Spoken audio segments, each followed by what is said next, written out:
Supposedly we're live. We don't know if this is going to get cut off by YouTube or if we're actually live and you're actually watching this. But I'm Wendy Garrido. This is Beth Ami. And we're here today to talk about what holds us back from deep connection with yourself and with other people. Actually, we're not really here to talk about what holds us back so much because I think we're pretty great in a lot of ways at building that connection, but also what holds you back. So if you have any questions, um, post a comment, and otherwise, we're gonna get started and refer to our little notes that we've prepared for ourselves. So the main things that we kind of wanted to focus on were boundaries, self Mhm. connection, and self care. I would say. Is there anything you feel that where you want to start with that, Beth? Oh, let's start with the big boundary conversation. I'd like to, your thoughts first, Wendy. There's so many facets to that, and there's so many ways to look at it, and there's so many things that are important about all that. So, um, tell me start in there on that, and then I'll jump Well, in too. since my divorce separation in 2017 and my stepping into my identity as a polyamorous, multi loving person, I've had quite a bit of experience with deep connection and relationships and Mhm. like needing to set boundaries. And what I, the way that I currently define it, which I think is something people often get confused, is that the boundary is not about somebody else doing something different. Like the boundary is, or when you're setting a boundary, it's about what you're going to do differently if that other person doesn't change. Does that make sense? Yeah, that's a very important point of view that we don't think about. It's really we are, and it's all about we are creating our own worlds all the time. And And so so, much it feels like we're a victim, like, because otherwise you're just a victim of what the other person does or doesn't do, and you can mhm, ask them 100 times and they will, or they most likely won't change. And so it's like I just hear people get angry, like, you're not respecting my boundaries.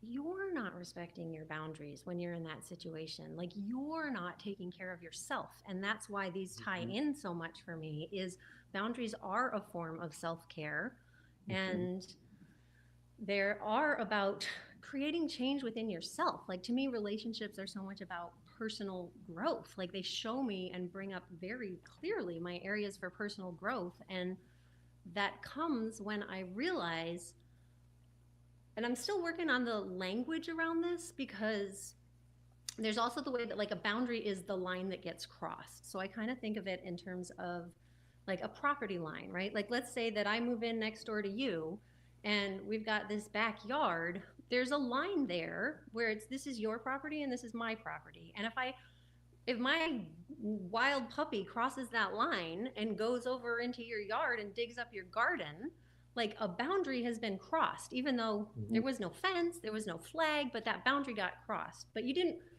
maybe you didn't care so much about the boundary until suddenly something happens and you're like, whoa, this doesn't feel good to me.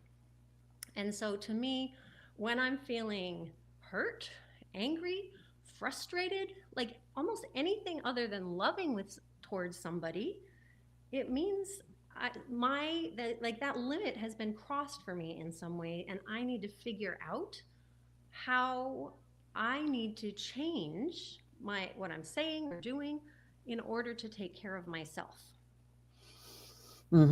And I think that an interesting thing that you just said in there is that you felt these emotions and you feel it.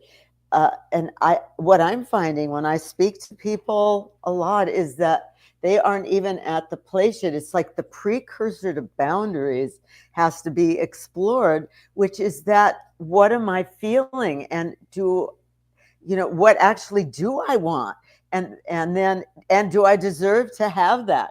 So it's almost like Right. the work that has to be done before you even know where you need to set a boundary, and that's that self connection that we keep talking about.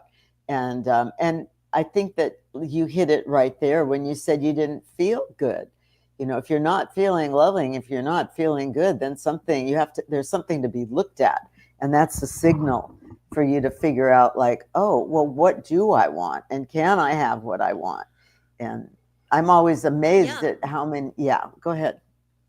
Well, that's why, I mean, that's why we're talking about self connection, and because Yes, you have to be able to know what is going on. Like you have to be, and the reason that I think it's something that you and I are so passionate about is like you have to be connected to your body enough and your emotions enough mm-hmm, to recognize the signs that they are giving you. And the hard part is that so many of us have grown up and were like trained to not pay attention to those things, or trained that they were not basically, important or they don't matter, or you certainly shouldn't be making important life decisions based off of them. And it's yeah. absolutely opposite of how I operate, and I think how you operate. Yeah, yes, exactly. And I think also, even under that, the other layer under that is believing that you're valuable enough to have what you want, that you're worth it, that you can have it. It's so many layers of that. But it, and again, when you have self connection, then that's why the best thing to do is to nurture all those ways that we connect to ourselves. And of course, through art, I'm all about doing it through art movement, where you get this sense of yourself connected to everything else. And I know in the work that you do in your business and entrepreneurial work, and also your artwork, is there's constant decisions being made all the time. I didn't realize there's so much practice in, well, what do I want? Do I want that color there, or do I want that color there? Do I want that object there, or do I want that object there? What feels right? Oh, that feels right. So when you're used to designing or making art, you're always making those decisions from that internal place about what you like. And that's why I'm so adamant about people doing things like that, so they can get a sense of, oh, this is what I feel like when I'm whole, and this is what my preferences are. And so that's a part of it too. I got distracted because there was like a loud like rumble for a second. But yeah, is Uh-oh. wait, Leaf I'm trying blowing to maybe. remember what you were just on. But Oh, the sorry. I was just saying about the uh, discovering different processes that oh yeah, allow yeah, you yeah, to yeah. make decisions for yourself, so that you're in a mode of being used to feeling yourself, because many people were really taught to override that in deference to others. And like, wow, that's kind of an insanity when you think about it, because nobody, it's not like they care. And then you're running on their, like, own their decisions, which may or may not have anything to do with what you want. And Yeah. so, And in the end, you're the only one that knows what that has the possibility of knowing what you want or making those decisions. Also, if I look down, it's because I'm taking notes so that I don't forget what I wanted to oh, say. Um, go right ahead but on. what you were saying about the like the business question and what do I want now, and it made me think because you have your upcoming workshop series called Who Am Yes, I Now? And then yes, that's what I am like helping entrepreneurs figure out all the time is like, who exactly. are you now? What do you want your business to be about, and be what brings you alive in your business now? But what you were talking It's about is yes. really the way I navigate my life, which is what do I want now? What do I want Mm-hmm. now? And it's really Mm-hmm. just one stream of, well, what do I want now? I'm hungry. Okay, well, let me go get food. Okay, what do I want now? Well, I have to pee. Okay, what do I want now? Well, I've been meaning to touch base with so and so. Like, okay, and I think it's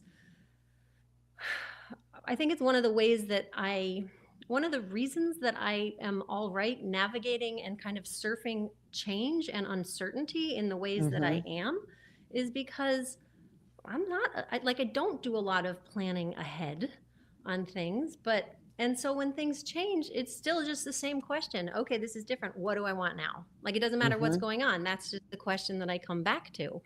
Because you're But always in the unknown, and a comfort with the unknown is like, it's cool. It's a cool a cool way to be. Yeah, because the next moment's getting created too.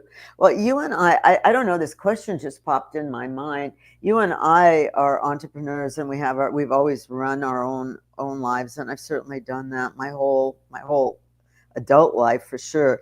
And what about people that there's still, I just want people to know that there's still room, even if you are like in a job, or, in a family circumstance, there still is plenty of room to feel your own needs and what works for you. Wouldn't you say, Wendy, even if they're in a more structured life than you and I have?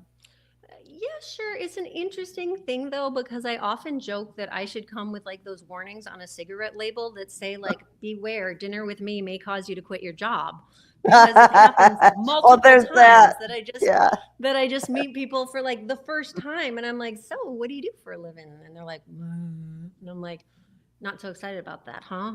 And so it's so like on the one hand, like yes, I think that within that, like within the day, ask yourself, what do I want to be doing? What do I want to do right now? Like given the Yes. things that are the way they are today, what do you want? But there's also like you may not be able to change things today, but can you change things within the next 6 months or a year? You certainly could if you want to. Oh, And yeah. I honestly don't know. Like I think there is some point where if you're not willing to change the big things in your life, whether it's your job or your relationship or whatever, the cost is going to be some sense of your aliveness and happiness. Like Oh, I don't know for sure. how you can, and I'm not saying it's easy.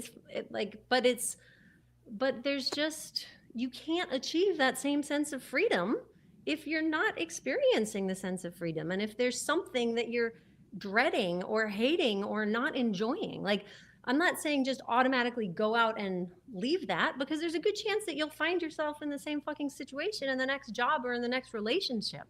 So I think it's really important to do this inquiry of Hmm. how am I feeling? What do I Yes. want?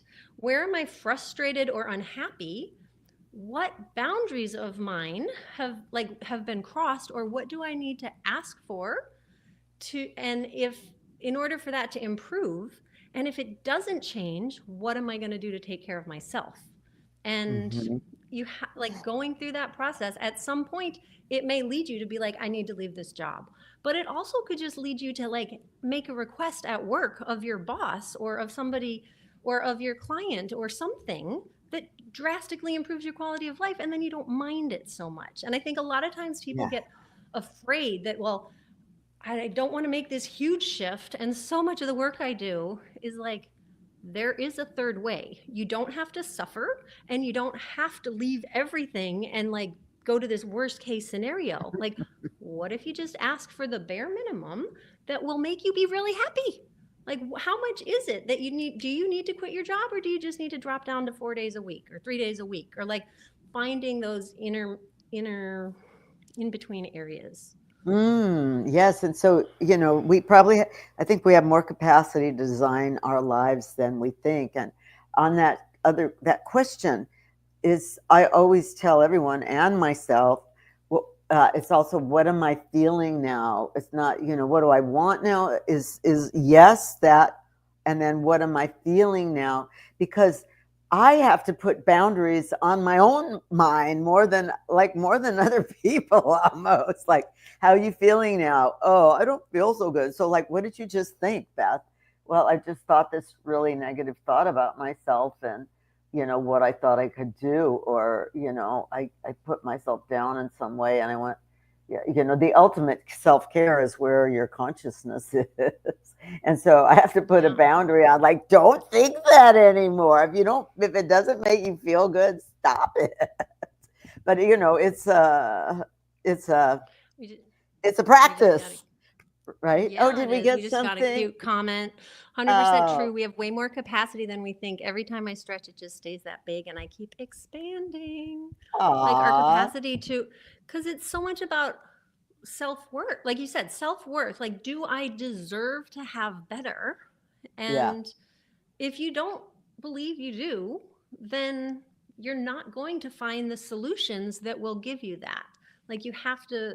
have hope of that, even if you're not sure how it's going to happen, to do that. Mhm. But I think it gets tricky because of certainly our conditioning from our childhood. And then I don't want to go too far down that road, but we've talked before about that book called It Didn't Start With You, that looks at intergenerational trauma. And Oh, so yes. those feelings that you have are not necessarily only yours. Like you're processing the emotions of things that have happened before you. But nonetheless, you're the only one that can make the change right now. And yeah, I mean, Mhm. I said, what do I want now? But that, for me, I didn't even realize it. Like that inherently comes from, well, how am I feeling now? Like, am I tired? Am I excited? Am I lonely? Am I hungry? Like, the Mhm. feeling is what then like, that is what then helps me figure out what do I want. But you're right, that comes Yes. before it for me. I And a don't lot of know. people It's don't just have the vocabulary. Like, when I meet people, sometimes they're like, you have so much more of a vocabulary for feelings. And sometimes it's just, I mean, people are like, I'm mad, sad, happy, and well, I think glad, but that kind of goes with that. But mad, sad, or angry, right? Like, okay, start with those. But also, you can Google feelings lists, and there's like all dismayed. There's like all of these other ranges of smaller, or like less frequently used mhm. descriptions of how we're feeling. Um, There's but if also you a don't, and scale also you have to almost. take time. I think that to have a little bit of alone time and or like a connection time with someone who is holding space for us where we feel like safe enough to slow down and feel our feelings. I think you and I are pretty good at like taking a breath and making space to like check in with our feelings no matter where we are or what's going on. But not when I'm in a soup, like when I got my kids and I got to be going to school. And it's like, I don't feel like, I think a lot of times we feel like we don't have a lot of choice or we just have to do the things in the day. And I am glad that I don't like there's not, I'm often connected to my sense of choice of what I am doing in a day, but most people aren't. And so it's No, easy to and get sort of swept away and not slow down to ask yourself, how am I feeling now? oh gosh, I, absolutely. I mean, and even taking 5 minutes a day to look at nature or to help recenters, but again, it all comes down to these habits of value. And also, I just got when you were talking, I just got this incredible sense of the complete deliciousness of getting to know exactly the uniqueness of who you are without your generational that's part of your makeup, granted, your ancestors and all, and you honor them and they've given so much. But there's this incredible thing that, oh my God, I'm this unique, amazing being. I'm alive. My heart's beating. Who am I? And I think that the excitement about that discovery is what keeps can keep you really happy and moving along, expanding in life rather than shutting down. And I think that's what you and I always seek to provide is like, what's your fresh identity? Who are you? Let's figure that out. You're this unique being. Oh my gosh. And that's why in my course, my first session is value. Like, where do you find your value? How is it expressed by externals? Can you feel valuable enough just because you're alive and you're this? Nobody's ever been you before. So, there's and an excitement. sometimes I think it's easier for people. Sometimes we have to like apply what we know to be true to ourselves. Like if you think about like how do you want your child or your grandkid or your niece or somebody that you love, like how do you want them to feel and be treated when they're your age? And then it's easy to be like, well, they don't deserve that. I want the best for them. I don't want them to put up with this stuff. And it's like, okay, then use your rational brain because you have to apply that same thing to yourself and recognize Mhm. that anything that's telling you otherwise is just crap that you've picked up along the way, but that you inherently are just as worthy of it as they are. The other way this comes up for me is when I deal with other people's um, parents, and I'm like, you just need to treat your parents like they've got the emotional capacity of a 7-year old, and you'll be much happier. Like, don't expect a lot from them and because I've met the parents and they love that. Like they're great. people, they love their kids, but they're not always have the emotional awareness and capacity. And then I've been like, okay, have to apply it to myself also, which makes me almost cry because today's my dad's birthday and he passed. This is a Aw, little ADHD ramble, aw. but yeah, he passed a little over a year ago. So this is the second Oh, time that it's it's been a been, year. yeah. Happy So birthday, Dad. yeah, Dawn. That's Aw. why I have my Guinness. He liked Guinness. I was like, yeah, Oh. but Guinness and the Columbia brand stuff. And just like every time I see a Columbia thing, I'm like, hi, Dad. Oh, Um. Colombian brand. Anyway, that's like Columbia sportswear clothing. Oh, He yeah. just Oh, always bought a okay. bunch of it and loved it. That was his Um. favorite.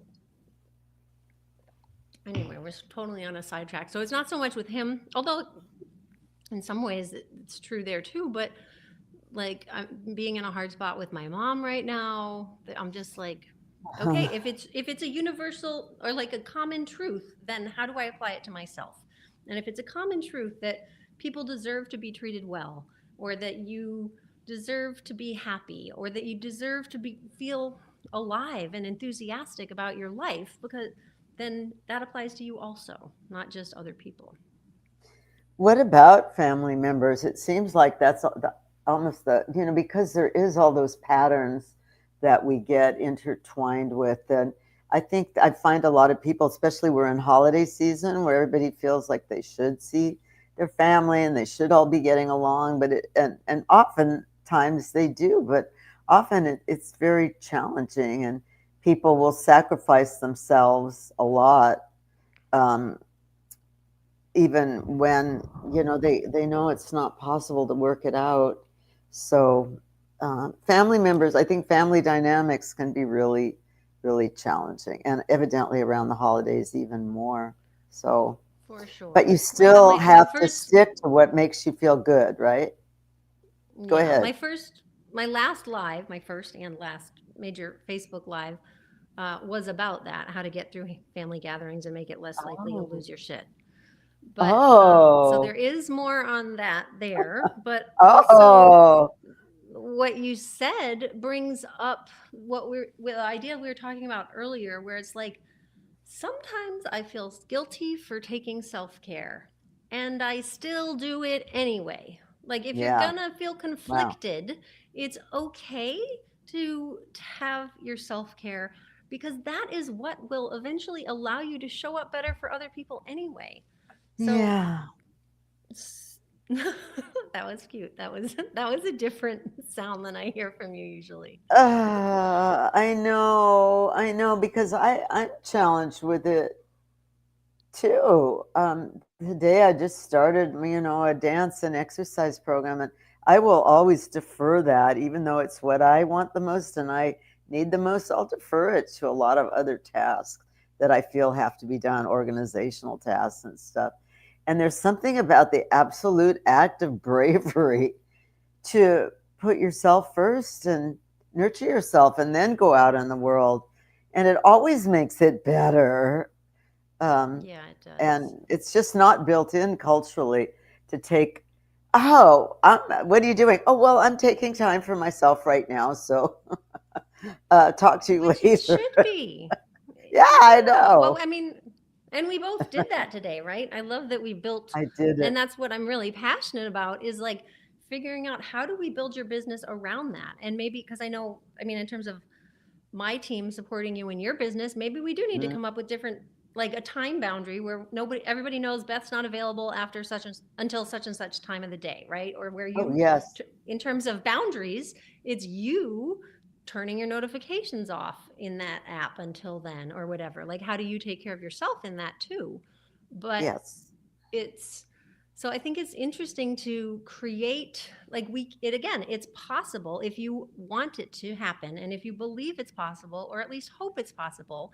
We can find ways to structure your day, your business, your life around the things that are important to you and that really matter to you. But Yeah. And it yes. does And you have, require saying no to other things, and it does require being brave enough, because there is not enough social and cultural support to for taking care of yourself. Like, that's one of the reasons I in my Get Sold Life membership program. I'm like, we need support every fucking day to remind you that it's okay to be authentic to yourself and to have other people modeling it, because in the general population and in most people's everyday life, they don't get a lot of support and confirmation for that. And I think that No, you and I are like the are some really great examples of people who do it really fucking consistently, like take we do. care of ourselves and connect back to our aliveness. And not to say that we always do it perfectly, or that we don't sometimes, like, I just went dancing last night for the first time in fucking like 4 or 5 months or something. Like, there is the rhythms and the flows of things, but I feel like at least we know what we've experienced it, and we know how to get back there. And a lot of people just don't even, like, it's been so long since they've really experienced a sense of aliveness and Yeah, enthusiasm. Or for my people, like, they've built this business that they're supposed to love. Like, maybe they used to love it, or maybe they love the concept of it, but they've changed from who they are now from who they were when they built it. And it's and yeah, they feel like they're supposed to be happy because they have it all, or they have it made, or they were successful. But that's not where happiness and your sense of aliveness and purpose comes from. And it's also not a static thing. Like, you don't no, get to just be like, okay, now I'm happy for the rest of my life. It's constantly yeah. that question of what is going to make me happy now.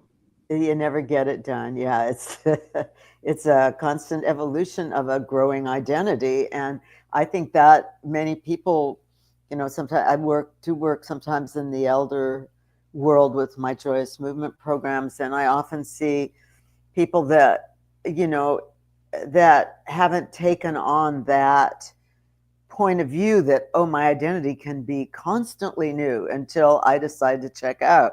I can refresh rather than shutting it all down. You can be in a constant state, then you're in alignment with the universe expanding. I think that we're creatures of expansion, and so if you're in Absolutely. alignment, but you have to be brave enough to enjoy and cast off and move into enjoy what's happening now, cast off, move into the next creation. And I want to say that that's something that you're doing with me and my business now that's so crucial for me.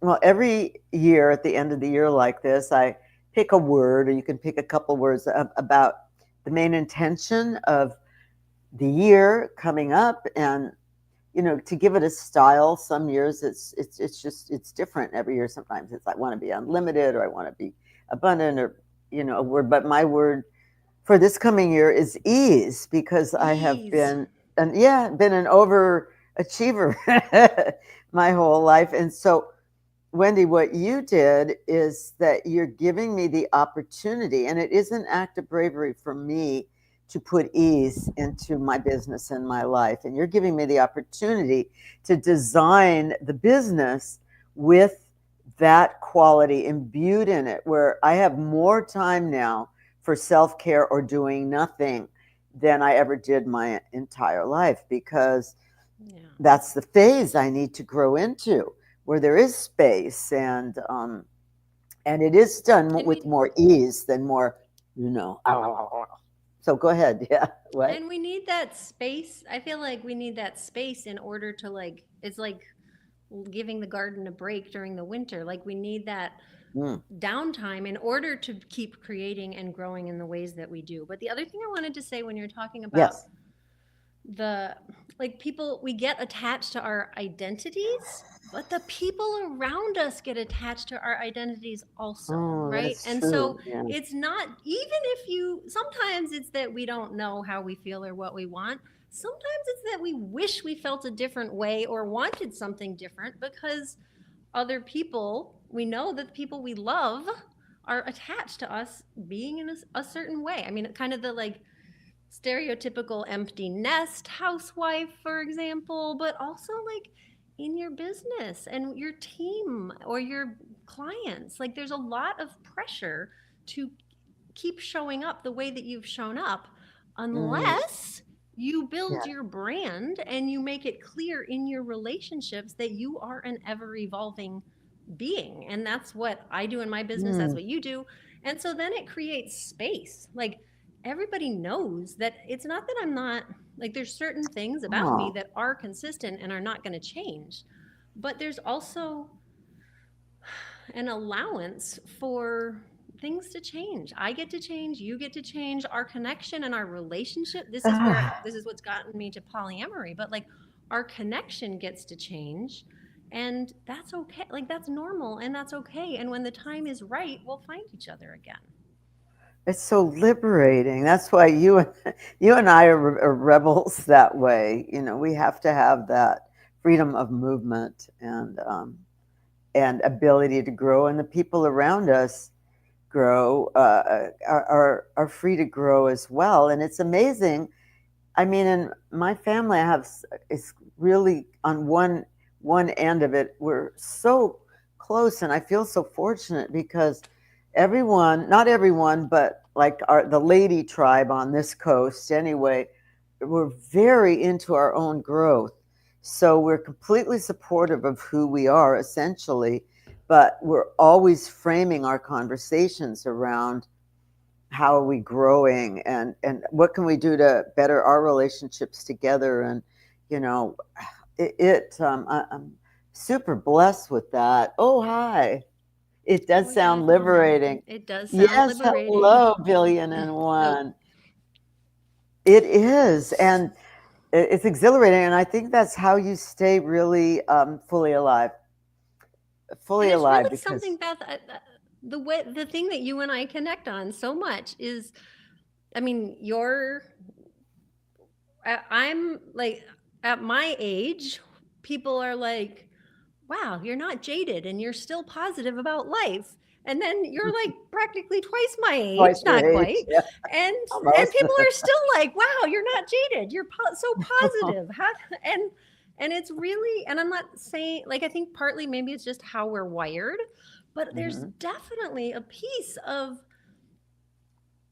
I also think of it as like moving energy, like stagnant. When we're just, if I'm Yeah. sitting on the couch all day long, this energy in me is very stagnant. Or if I'm going to the same job every day for 5 years, there's a stagnation that happens. And I think like physical movement and dance, but also Hmm. emotional movement and like taking time to actually make space and feel the feelings, Yes. um, is what helps shift energy, which then creates more freedom and movement and allows us to have a more dynamic experience in life, I think. Yes, yes, it Um, is movement on all levels, and not. I think that it's also a certain habit. It goes back around to where we almost started, which was I habitually look for ways to feel good rather than feel bad if I have a choice. If I feel bad, I go like, you just made a choice. This is your life. I mean, this is the precious gift of your life. You just made a choice in your own head that made you feel really bad. Like you're gonna stick with it, or you're gonna like look at things a different way. So there's a lot of unspoken discipline, and maybe we are wired that way, but also, you got to work it if and it's an approach to life, but it's worth it. I'm sure that you do that. You're always trying to find the higher possibility. Like, oh, this isn't working. Well, let's find the road that opens up here. I know you do that in your relationships all the time. yeah, and it's like bouncing back and forth between like what can I change about what's outside of me? And then Hmm. if I can't, then it's like, okay, well, what do I need to change about myself or my approach or how I'm looking at this or like that approach. So something has to change.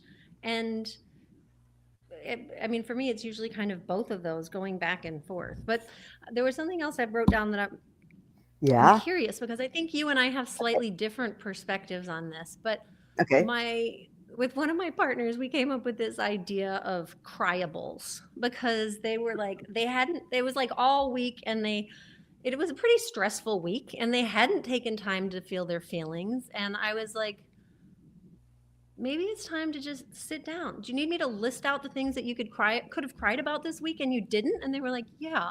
And I was like, okay, here's the cryables. We just reconnected and then we had a hard conversation again. And you were disappointed that we were thought we were reconnected and then it didn't happen. Here's another cryable. Like you got this message from your family and that was hard for you. Like I can go out and list. These are all the things that you could have cried about this week, but you didn't. And so then you're just holding that inside of you. And to Yeah. me, I'm Aw, like, I that's think you need to nice. take the time. Yeah, well, go ahead. Tell me what you're going to say, or Nothing. I'm what you just think going about like, that. If you oh, like it. what a nice thing to do. Yeah, you're right. My orientation is really not to focus too much on what Yeah. went wrong, but I think that's a beautiful thing to do for someone so that they can let it go. Like, oh wow, this went on, this went on, this went on, this went on, this went on, and here we are. Having a hug about it. That's a beautiful Well, thing. and I think there's a way that you maybe are particularly good at either processing or transmuting your feelings, and sometimes maybe just by talking, like mentally thinking through it or something, because you don't come across to me as somebody who has all of this backlog of feelings and resentments that you're holding, but you also don't spend a lot of time, like you really do come back to focusing on the positive. And so I think that's tricky for people because sometimes people have to like shove down those feelings in order to focus on the positive. And I think what you Mm, find a way to do somehow is to sort of pivot around it or shift it or something. yeah, Um, and and I you think do that either feel, way, yeah. to me it's like they say that if you actually take the time to sit with your emotions, it will Hmm. last about 90 seconds. And like sometimes it'll shift from like, oh, I'm sobbing because this happened, and then I'm like sobbing because of this other aspect of what happened in a certain situation or something. But there's not that many different things that happened that night that I have to sob about. Maybe it's 6 minutes and then I've like had this release. And it doesn't happen very often. But like I've Well, had this release and I've just let myself feel the feeling, and then I get to the other side of it. And you have to find a way somehow to figure out what you want, a need or a feeling in the moment, and to take time and space to feel those feelings. interestingly, Wendy, I do have all those theoretically called negative emotions. I get angry at stuff. I'm all grumpy, and I just know. I think there's some innate knowing, maybe, that that's just a process of getting back to the happy place or the wholeness. You're not going to not feel things and not going to not feel negative things, and somehow it's fodder. It fires the next good place. I think that thing that where we get trapped is we stay in it so long that becomes our reality, and then now I'm going to be angry for months or whatever, instead of like, yeah, of course that made me angry. And, I'll dance it out, or I'll just be angry, or I'll walk it out, or whatever. Or is there anything Right? I You can do process. about it? And okay, yeah, you don't want to, There's so I much of don't, your feelings you process through movement, I think. And I think a lot of yes, people don't get that much movement to process through them as well. I think that's part of yes, it. that it is true. I do it through my body, and through art making of certain sorts too. Yeah, the primary way is, I think, physical movement. You move your emotions through, and then they become fuel more than anything. But yeah, sometimes Well, I and it's get kind of grumpy. I gotta go like, why are you grumpy? Everything's like super pretty nice. And then I go, oh, I must be feeling lack. Okay, well, might feel lack of company or love or whatever. You know, I think uh, uh, just being in touch, like you said, and feeling this stuff, and like it's part of the elixir of life to have feelings and emotions. You just don't want where to. do you think you learned like the process that you were just asking yourself? Because I think that that's what sometimes people don't know how to do that. Like I think especially, well, just your people, some of my people, anybody. It's like we aren't, most people weren't modeled. Like, I do my best to model with my kids, like, well, Mhm, talk, narrating my internal process and experience, or asking, or kind of help supporting them in asking mhm. themselves how they feel or what's going on. But I'm assuming you didn't grow up with that. Did you like Mm-mm. take classes that help? Have you taken like, where have you developed or learned your emotional intelligence, do you think? Oh, isn't that a fascinating question? Oh my God, nobody's ever asked me that. I think it's all about me spending every day of my life as an artist. I mean, my certainly my whole adult life from the time I was in my 20s. So that's like, half a century or whatever it is. Every day has been involved in exploration, beauty, feeling, love, extending love. I just think that my life is in, and even, I don't know, maybe I was wired that way because even as a young child, very young, I would make art and I would write. And I think that it would, and I did spend quite a lot of, I think you were going to ask me that at some point, like how did that all come about? But that's for a later section, right? But No, what is, what, go, tell me. well, Just, it nothing. I was, I just thought they think were that, similar. yeah, as far it is a similar question. I did have a kind of a tumultuous childhood in Los Angeles. I think it's a kind of interesting. That would be a story for another time. But I did spend a lot of time alone and a lot of time in my own world. And books were big for me. And making art, I was always, as from a very young age, making art, and that was a world of beauty to escape into and to feel, where the world was mine. And I think, and then it became my career, and so I've been constantly in dialogue with what am I feeling, and then I don't know. I The focus of my life is growth, growth. I just am wired, hardwired to grow. I love the feeling of, well, why did I think that? Was that because of that I did that? And is that serving me to really enjoy my life more or to have more of my life? And so I think there's an orientation that I don't know exactly where that came from, but um, it's innate, and I love to share it. And I think any other having, questions? it's interesting having alone time. Yes. Like, maybe that brings up feelings of feeling abandoned or left alone, but it also was like a lack, it was like a space to yourself and to space to have your Yes. own thought Yes. process and experience. And then I was also thinking about like the paintings of yours that I love tend to have these like dark base colors, and then Mhm. they get brighter as Mhm. you get to the top, and then there's like these bright glowing light sparkly parts to them. And so I just must imagine that when you're going through painting those darker colors, that there's some way that you're like sitting with whatever feelings or whatever those colors evoke for you, and then when you're sitting with a different color, that you're kind of connected to that. Also, we just got another comment from That's so Kim, who keeps the video perceptive. saying it's her superpower. So impressive. I can't remember which one was the superpower. Post again and remind us what the superpower was. I can't remember what we were even talking about. I don't know, but that's really nice. Wendy, that is so perceptive. And it's so, you can't have one without the other, can you?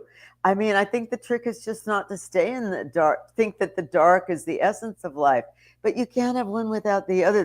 It's like the soil that you grow out of or something like that. And um, that's so perceptive of you. But those automatic abstract paintings are always like that. They're dark, and then they flow into illumination. So maybe that is Yeah. the natural process of how we grow through the challenges and the hard times, and then wow, I lit up, and then there's another challenge and hard time, and wow, it lit up, and and the better it gets, the better it gets. So that's so It's interesting. perceptive, really, I'm like, really, and moral of yeah, the it's story. next time you're having a hard time. But then it seems obvious if I say it like that. If I'm like, moral of the story, next time you're having a hard time, paint a dark scene and then paint the bright scene. Like, duh. If you feel comfortable doing that kind of art, but also then sit down and journal and write the hard and the dark feelings and write the vision for what would feel better. Like this whole, and maybe that's what it is, because I don't sit very long. Like if some new thing happens or a wrench in the plans happens or Yeah. something, I really don't waste much time being like, why did this happen? Oh, poor me, or whatever. It's like, okay, take this and then now what do I want to do? Like, how do I flip that into the forward motion or into what do I Hmm. want now and moving forward from Well, there? how did you get to be that person? You asked me, and I'm going to ask you. Is that how you were? I We feel, just yeah, it's, well, I get, can you, is your audio good? Because I keep turning around in my chair and I feel like my mic is farther from me. good. I mean, you can hear me okay? I can hear you and I can see you. Okay. Well, I it makes can't. me a little bit sad because I think I've always owed a large part of it to my mom. She was a single Mhm. parent with three girls, and I was the oldest. I had two younger sisters who were 5 and 4 years younger than me. And so there's a lot of ways that she was very empowering and gave me a lot of choice about my life and autonomy and like validated or supported my emotions. I feel like it was most especially when it was in alignment or convenient for her too. Like Mhm. now I've been in this process lately of being like, okay, well, where didn't she? And where was it like she's the queen mom, and as long as I'm doing what's okay with her, then that's okay. So I've been Mhm. unraveling that. But she definitely had like my mom when I was growing up, she was reading Louise Hay and she'd be like reading me Oh, passages from these different wow. Uh-huh. self-help books, and she was very into self-help and self-growth. And so there was, I mean, her word for it was like, well, I guess it's perfect, which is kind of like saying like, oh, it's divinely guided or it's meant to be or whatever. And so um so there was a lot of that coming from her. Also, when I was 15, I think is when I read that book Conversations with God, that Mhm. is like not, I was like, because before that I was just totally anti-church, anti-God, and I just when I read this, I was like, oh well, if that was what people mean by the word God, then okay, maybe I could be on board with that. And so, I can't even remember anymore. It's been so long since I've read those books by Neil Donald Walsh, but I don't know. I've definitely been reading a lot. Like I was reading a lot of spirituality books when Mhm. I was 15 Mhm. or so, and Yeah. um, Yes. yeah. So I That's think so. that's part of it. Yes. I forgot And then about that. also, Yeah. did you Me read too. that? Did you do that too? Well, no, I mean, I started. I, God, I forgot about that. Those were influences. I didn't mean to interrupt your story. I just, No, go sorry. ahead. That's fine. Nothing. No, I no. mean, this was in the early, very early 1960s, a really long time ago. And the first yoga stuff came out. They had a show called Richard Hillman's Yoga. I started doing yoga at 15, and I went, oh, this is interesting. And then Hmm. somebody that my mom knew went to a church where there was a channeler, like not a church, not a religious church, but like a spiritual church. And I can't believe my mom actually let me talk to this woman. And there was a book she gave me called Telephone Between Worlds, and it was all about channeling. Hmm. And um, my mom worked at the very first health food store in Los Angeles at that time. It came from the late 50s and early 60s. And I was started to be exposed to more this new wave of culture that was coming up that led to the whole 60s sort of revolution thing. And I just forgot that the times also had an influence on me then, that kind of uh, burst of culture and American history that happened. So anyway, thanks for letting me interrupt because I No, that's forgot all fine. about that. I love that. Your first yoga class was like 50 years before my first yoga class because I think I was Maybe like in my 60 mid or years. late 20s before I started yoga. Um, but it's so it is interesting too, this external inspiration and that's partly why we're doing this and why I love the Yeah. work that I'm doing and having my membership, because when we are surrounded by people who don't validate our experiences or who don't help teach us things, like getting that external source, even if it's somebody you've never met before but you've been following online for 10 years, lets you know that you're not actually alone in the world, that there it is, Mm, like just to have that, even if it's just the one voice, and if we're the one voice to somebody saying, well, I guess together we're two, saying that to somebody, that it's the start, like it's better than, it's yeah, infinitely better than none. it And is. the other thing, what was I going to say about, See, oh, because I like a in party. Yeah, I'm listening. in 2007, I went to a nonviolent communication family camp in Seattle, Mhm. Washington. And that was the first time when I was like, oh, it's like, because I was married at that time. And I was like, oh, when people ask me, how are you? It's like there's it's like when my husband asks me and he like actually wants to know. And so these people ask me and I'm like, well, I could either burst into tears and be like, well, I'm stressed out about this, or I can say I'm fine or whatever. And it was this like, it only lasted for a week. We went because we were going to be writing an article for our conscious parenting magazine about how it Mhm. was changing people's lives. And then we just never left. And we never wrote the article, but it changed our lives because it Wow. was such like rich emotional connection based in authenticity Mm. and being present in the moment. And it was so powerful for me and really like raised the bar for me in terms of what's Ah, possible for depth of connection with people and the sense of feeling heard and seen and mhm. having the emotional um, like vocabulary to explain my own feelings or help people drop into their feelings more. It really was powerful for me. Mm. That's beautiful. Yeah. And so those things add, and we realize it was such a gift to us. Let's share it. That's my whole thing is the party.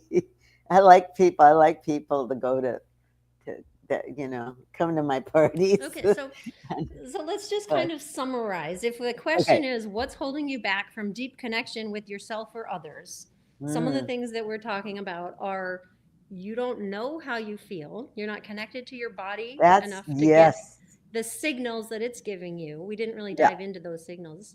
You're not Yeah. connected to your emotions enough.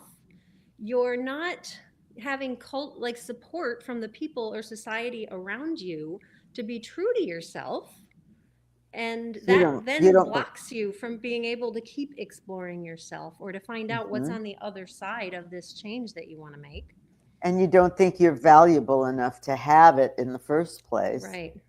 is a The lack big of one. like self-worth.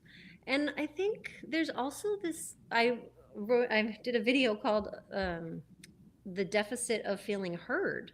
And I think Oh. most of us like don't even know what it's like to have this experience of really having someone sit Mm, down and not try to fix us, not try to tell us we're wrong or we shouldn't feel that way, but just to like be there and feel our feelings with us. And when that happens, I tend to feel more connected to the person, no matter which side of the equation I'm on, if I'm the one being heard or if I'm doing the hearing. And it also opens up the capacity to hear the other person better. So, usually in most relationships, I'm often the one listening to the other person first or making space for mhm. that because I'm usually the one that's better resourced, because I'm usually the one that takes better care of myself and is more aware of what I've been needing in order to be able to do that, which then lets me have more capacity to hear the other people, but that then also helps them drop down and be present enough and to feel heard and understood, that then they start to get curious about, but well, how are you feeling and what's it look like from your perspective? And um, yeah, it's so it's really powerful. That I'm just thinking is. about this. I got this. And So it's one of my part of your yeah, what go was ahead. that? I just No, want go to ahead. say You it's say what you're part going of to say. your vast generosity, the way you can listen. It's a very generous thing that you do. It's Hmm. really a deep form of love to It is, I to do think. that. And So acceptance. Like you have to accept where someone is at, yeah. and you have to be willing to sit with your own feelings of discomfort. Like when my dad was in the hospital, and I think I've heard this a lot of times, like he didn't want people to come there. And like he says it was because we don't need to see him that way, but I also think it was because he couldn't handle feeling our feelings about that Yeah. because he can't even handle his own feelings. He couldn't. It was Yeah. hard. It was such a gift that I wasn't able to be there in person while he was passing, but the nurse held the phone and I was FaceTiming. And I just got to like, he couldn't talk, but I got to sort of narrate and like tell him what I was thinking and feeling and make guesses about how he was thinking and feeling. And there was like a little bit of feedback that would let me know when he was listening and that he could take it in. And just Mm, trying to offer reassurance. There's just part of me that's like, beautiful. why am I not crying about this yet? But I was like, I was crying about it earlier, and it's just not our focus. I'm going to do a separate live stream. So, Uh-huh. announcement tomorrow, I'm going to do another live stream. I'm going to experiment with a vertical format for the first time. But then I'm also Oh. looking forward to doing a conversation with my dad's godson, basically, and talking about father figures and how, like, he had such a different experience of my dad than I had of my dad. And it's just really interesting to me to Mm, unravel the wow. stories that we have about people, especially our Wow. parents, and looking at the dance of how, like, I didn't have deep connection with my dad most of the time until I was with other people. Like, my husband first would be the one asking my dad deep questions, and my dad would answer. And I was like, Mm, oh, like I just never asked my dad questions. We would sit in silence. But if he asked questions, then he would get answers. And then wow. his godson, Tyree, it was like I was like, why does Tyree stand out amidst all of the hundreds of students that my dad had? Like, why is he the one that my dad mentored? Because Tyree asks a gazillion questions and like makes the conversation happen. And my dad needed to be invited and drawn out in Mhm. that way. And Wow. I didn't know that as a kid. So it's just interesting how we can be like, well, this person is that way, but it's because of they're reacting to how we are, and when we change how we are, it changes the responses that we get. Or yeah. That is a um very true thing. yeah. And then I got it's very short and it doesn't sound like that much, but it was coming up. One of my partners, I went to their hometown, small town in the Midwest, and met their family and connected with the someone in the family who, let's just say, was not known to be very emotionally connected, Yes. and borderline abusive. And I was able to like get there, and because I was curious about him and I asked him questions instead of like just talking about myself, but I made and like honoring the humanness in someone. Like, we have to honor our own humanness in order to be able to connect with someone else's humanity. And so anyway, by the time I left, this guy was just like saying "I love you" to us when we were walking out the door, and they I can't remember Uh, what else, but they were just like, "I have never seen him be like that." And then I got a text that said, "Happy Thanksgiving. I hope you're having a wonderful day. Thanks for everything. You are a blessing. Glad you're in our lives." And this is like from the guy who never texts anybody. And that was the only mm, Thanksgiving, like happy Thanksgiving text I got. And it was just so sweet wow. because I don't think other people didn't see him, like see his humanness, or like see the that he has wants and desire, like see his aliveness. That's really what it was, because I'm just like a little aliveness seeker, I feel like. And Hmm. it just makes me curious, like what makes people tick. And I'm like, this person looks so bored and dead inside. Like, what is it that, not him, but just somebody in general. I'm like, what is Hmm. it that makes them, what what do they get excited about? Because everybody does about something. So, but most people aren't that curious about it, I think, or something. I don't Yeah, know. that's another generous act to that's an act of like, oh, what is there to love about you? And can we just sit in the pleasure of that? And again, it's that same thing of you presuppose who someone is through the identity that they've been held with by others. And we've all been Yes, entrapped by that. yes. And Yeah. to not really, people do respond to who you feel they are and who you think they are, and how positive of an approach you can bring to the interaction. Not positive, but just maybe open. I don't know. I apply And that. loving, loving in a way. Yeah, it's so loving. I apply that when I work with all the people with Alzheimer's and dementia, or who and really, close to passing. It's just you don't look at their condition at all. You just see them as think individuals that who are you, and do you like to shake this thing, and what's your favorite song, and everybody comes to life. It's the most amazing thing. Right. So you have to go beyond what you might perceive they are, and I guess we all want that in a way, don't we? To Yeah. not be Well, identified as something. I feel like I'm getting a little tired, and I saw you Me do this too. thing that I've seen a couple women do lately, which is this stifled mouth closed yawn, as if nobody's For going to notice those, it if I just keep my mouth closed while I yawn. Yeah, my I client was think doing I it the just other got, day, yeah, and my blood sugar or something. Yeah. Well, it's yeah, an I don't know if hour. An hour it's is a good long conversation. yeah, and we had like an hour of prep and getting set up and everything. So I think we did really I'm happy as our first successful live stream together, and I would love to I'm do them happy. either like I think either weekly or every other week or whenever we feel excited and alive and enthusiastic about doing it. I think we should do that way more often. I love it. I mean, you are one of the most fascinating people for me to talk to, and I always learn something Ditto. and am taken on a path that I didn't think of. I can go into a deep pocket somewhere that I didn't think of. So anytime and all the time, I'm happy So when we're I inspired weekly or whatever.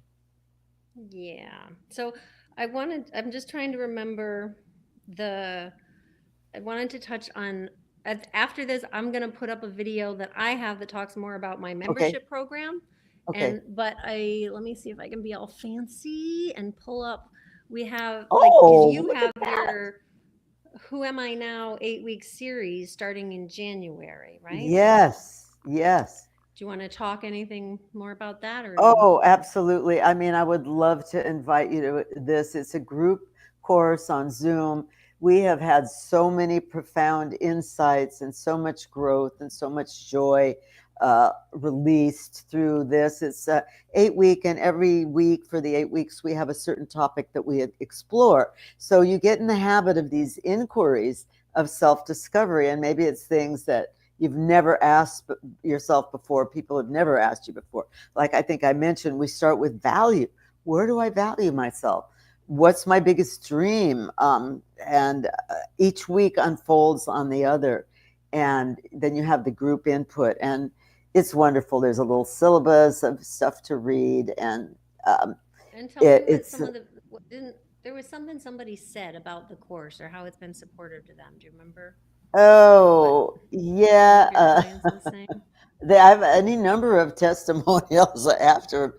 Well, one I remember because we do a lot of dreaming. That's actually our second um, our second week is I have a format for defining how you would like to design your life, this life of your dreams. And so we start doing that. And I have one of my attendees in the relationship segment. Everything she wrote down just happened, spontaneously and immediately. And she's still in this relationship with someone. It's not oriented towards relationships, but we move in all the quadrants of our life. And I think that I noticed a lot of shifts in people's lives and in their relationships and in how they approached the people that they were closer to. So I know I got other testimonials, but I have to read them. I can't remember. But But I they were think good. you They have liked it. somebody. They There liked was it. I somebody remember. who, I mean, I think the feedback you got, and partly why we're working on creating your membership program also, was for Oh people to yes, get ongoing support and like, yes, and not just like, it's one thing to tune into a video or whatever, but to be able to like text somebody in the moment and say like, oh, I'm having a hard time with this. Just the simple acts of texting someone who you know cares and will be yes. patient with you helps you calm down and process through it, let alone getting a response. Like in my membership program, I usually respond back within like 2 minutes to 2 hours based on what's going on around me. But like to Hmm. then to get support and to just have community. That's the other thing that we're all longing for, I think, and that I'm really passionate Yes, about, and that we have this whole new way of like supporting each other in business and community and stuff, which is a topic for another time. But um, right. Yeah, and yeah, just we're a the champion. I am everybody's biggest fan, and so that, and you are too. It's like, oh, I will champion you to, you know, get that life of your dreams, or show up as who you are, or you can learn to speak. And that it's so evident how fabulous you are. Let's don't be afraid to show it, and well, and I think we you and I champion live people. it. We see possibilities, and we live in a like we live in a state of being open to so many possibilities, and so like unknown, but also knowing that there's lots of possible ways that things can come about. There's like there's so many different ways to respond. There's just so many possibilities, and I think that's what you and I swim in, this field of possibilities, that so Huh. many people just see like, well, I got A or B and they both suck, so I guess I'll just stay where I'm at. And that's not you and me. Wow. That is true. No, no, no, no. We believe in the creative fodder of the universe. Like, oh, let's make that hat. So, And yes. then So, I thank you. also just put up the thing for your joyous movement instructor Yes. training, because this is, I'll just say that this program of yours to bring dance and movement and vitality is really Hmm. what it is Yes. into our elder homes and nursing homes and elder care is so beautiful. When I tell people about it, I say it's sort of like Aw. Zumba, in a way that like you can go to any small town and there is a Zumba instructor. Like I want there to be in every town, there's the joyous movement instructor who's going That, in and sharing this experience with the elders. And so it's something that I have like taken on, as I don't want this thing, like I don't want your art to die with you. I don't want you to die anytime soon, but when you do, when I do, I want this, like especially joyous movement. It feels so critical to me that somebody takes that on and carries it away, and obviously now while you're still here too, but just to keep growing it and to make that, like not let that die with you. I guess that's kind of the bottom line, that I'm like, thank I you. am not letting that Thank happen. you. Yeah. Oh, God, am I lucky to have you on Yeah, my it makes me side. want to Oh, cry that's a actually. beautiful thought. Oh, yes. So I will be in January. I will be having a training. It's 5 hours. You can do it on Zoom or locally here in Santa Barbara. It's on a Saturday, and it's a certified course. You do get credit for it. And it will show you how to easily engage any elder in a delightful basically nonverbal experience. You're not trying to make them solve a puzzle or anything. It's music, it's energy of the heart.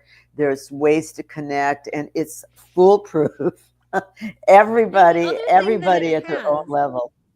What? the other thing that it has, besides being there being a deficit of feeling heard, I think most people are also suffering from a touch deficit. Like most people only get Ah, touch through sex, and they don't get much non-sexual touch.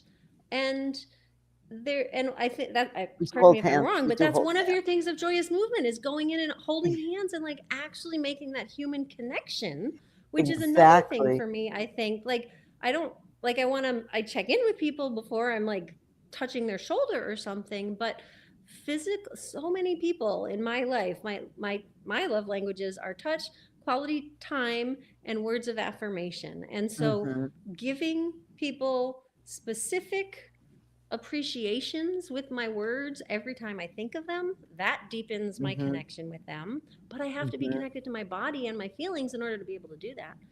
And then That's where also we started the whole touch. conversation. Touch. And yeah, and Yes, feeling they comfortable are, with and touch and support and hugs. But hugs. We go can do ahead, that sorry. again. We had nothing. We just had a short period during the pandemic where we couldn't go in there and do that. But Yeah. that is, it's all these very touching human languages. You know, the language of the eyes and expressing love through the eyes and holding your hands out, and they take your hands, and just the movement and the music and a smile and the energy of the heart. All this, it's human communication. And I have a very easy system that anybody can do. It's not, it's really well presented, so that you don't have to be a dance instructor. You have to be someone that just wants to love and have some fun. I've never So, I've never really thought about it, but this idea of expressing love through the eyes is what I do mhm, all fucking day long, all the time. do And I you think do? that's what got me that Thanksgiving text from the guy is because I'm sitting there and it's why I can ask questions and get away with like calling people on their shit and being like, is this really the reason? Or is it maybe because you're afraid to put yourself out there? And they're like, oh, totally. I'm afraid to put myself out there. But it's because I am looking at them and like sharing love through my eye contact. And I've never heard of anybody Yeah. teaching that. And I think most people don't do that. Like people are either afraid to make eye contact or they feel guarded. But it is this like emotionally vulnerable, intimate thing for some people, but it's also like Oh my what makes gosh. us feel connected and connected to other people. Oh my gosh. Add that with a smile and some hands, and come An on, authentic, and some good an music. authentic smile. It has to be an authentic Oh smile, God. Well, yeah. Well, I that's think. how where it comes from. Otherwise, it can't doesn't happen. But everybody, and add some little shakers in case they can't move anything. And anyway, I would love your dream to come true, Wendy, of seeing it everywhere. Because Yeah. uh, it's definitely a segment of our population that is you know uh, they they could use. There's a lot of party left in them. That's all I gotta say. There's a lot of party left in all of us who want to find All of it. us, yeah. Okay. Well, I'm going to Okay. try see if I can be fancy and make the video play when I get off here, but it's been such a Okay. Gosh, pleasure and thank I you. can't wait till we do it again. Oh, I can't wait either. We always have such interesting things to talk about. And thank you so Yeah. much for letting everyone know about the courses and you, and invite me on this. And I love you madly. Love you too. Okay. More Bye. adventures to come. Bye. Bye. How do I find that? There it is. Okay. There's not enough people in anybody's life right now, I don't think, who are having the kinds of conversations about authenticity, about aliveness, about how to break out of the mold and expectations that we grew up with in order to find what actually makes us happy and what actually makes us feel connected to the people around us and feel like there's purpose and joy in the work that we're doing. And that's what we're here to talk about. Hey, thanks so much for joining me for this YouTube Live. What you're seeing today is pretty freaking typical of what I do every single day with my clients and in my personal life. So if you're loving my vibe, have had a wake-up call in your life, and are committed to lowering your stress and increasing your sense of aliveness by being more authentic in every single aspect of your life, then you're in the right place, and I'm here to inspire and support you. From having the six-figure business that burnt me the fuck out to having the picture perfect family and realizing that it just wasn't enough, to coming out as poly and queer and gender fluid and navigating death and divorce and trauma and heartbreak makes me want to fucking cry thinking about it. And heartbreak, I can hold space for just about anything that you've got going on in your life as the self-growth oriented, ever evolving entrepreneur that I know that you are. So if you know deep down that I'm the right coach for you, there are a couple ways that you can get my heart and my brain focused on your business. So to participate in this or future lives, you can go to wendygarrido.com/help and submit either your pre-recorded questions in advance or fill out the form to be a live guest. But you know as well as I do that there's nothing like ongoing support on an everyday basis to help you really implement lasting change in your life. So that's why I wanted to take a minute to tell you about my membership community for people like you who are bound and determined to create the business and life that you want on your own terms, in your own way, by being true to yourself, despite whatever insanity is happening in the world around us. So this is for the entrepreneur who has checked off enough of the boxes that were supposed to make you happy to realize that that kind of happiness is fleeting, if you feel it at all. So this membership community is a place to slow down and take stock of what truly matters to you and get inspiration and practical strategies to build a life in the direction of your heart's calling. The membership community is called the Get Sold Life Membership Community. And unlike just about every other membership program you'll find on the internet, it's designed so that I can get to know everyone in it personally. I want to know you well enough to be able to celebrate your wins and help you face your challenges from the perspective of someone who knows what you've been through and who gets what it means for you to be there. So that's why I'm only opening up 10 spots per month, and every single person who joins is going to have a 90-minute one-on-one welcome call with me where we can get to know each other and drop in at a deeper level in a leisurely manner. So this is not going to be a huge membership where you feel lost in a sea of 1,000 or 5,000 members or however many people have. This is a place to get support on both an emotional and practical level in your business and in your personal life as you get to discover new aspects of yourself, build deeper relationships, spend more of your time and money in alignment with your deepest values, and wake up feeling more and more alive every single day. So as a member, you'll get behind the scenes videos of me talking about my business and personal life every single week, so you can see authenticity modeled in action. I'm a work in progress. My business is a work in progress. My relationships are ever evolving. And any coach who doesn't acknowledge that that's actually true for all of us is probably feeling challenged themselves by surfing the inevitable waves of change that happen in life. Because no matter what accomplishments you achieve, you're always going to be wanting something more and something different. It's the nature of growth, and it's the nature of being human. The key is to find ways to accept and ideally enjoy where you are today and use the incredible assets and resources that you've already created to build towards the tomorrow that your heart is calling you towards, even if you don't know exactly what that looks like yet. So the 3 pillars of our community are coaching calls, the community chat, and my ever-growing resource library of books, trainings, courses, and interviews that I've created to support you in being more authentic in every aspect of your life.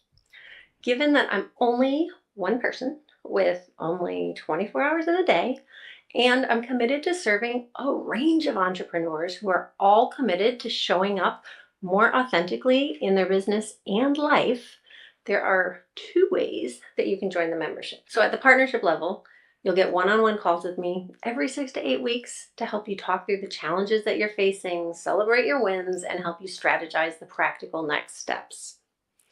So that's in addition to everything that is included at the community member level. So as a community member, you'll get access to our community chat threads where I'll share posts on a daily basis about everything from like which lover I'm spending time with this week and what we're talking about, to the latest book that I can't stop telling everyone about, to what trends I see in authentic marketing and all sorts of other things. Anything that I think would be helpful or supportive to you, I share it there. Weekly asynchronous office hours, where once a week you submit your questions through audio memo or text, and I'll respond to you when I have time during that day.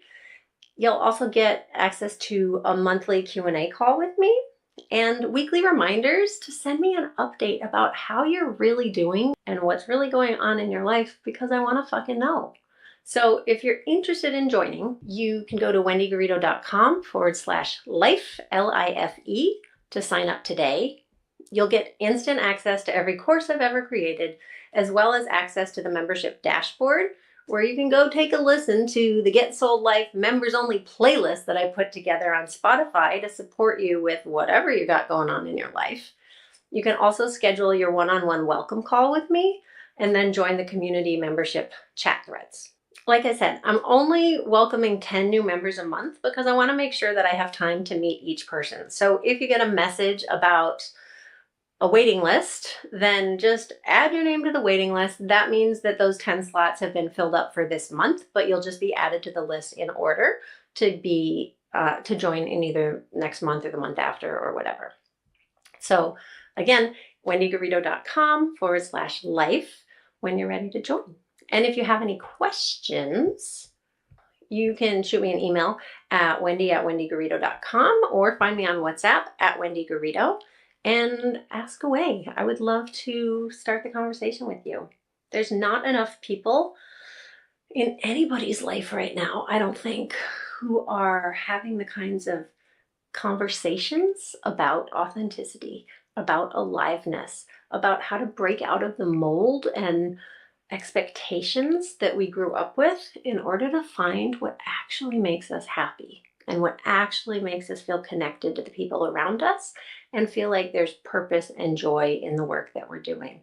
And that's what we're here to talk about. Otherwise, I hope you enjoy the rest of this YouTube Live, and I hope that you are finding more connection, clarity, aliveness, and freedom in your life every fucking day by day, year by year.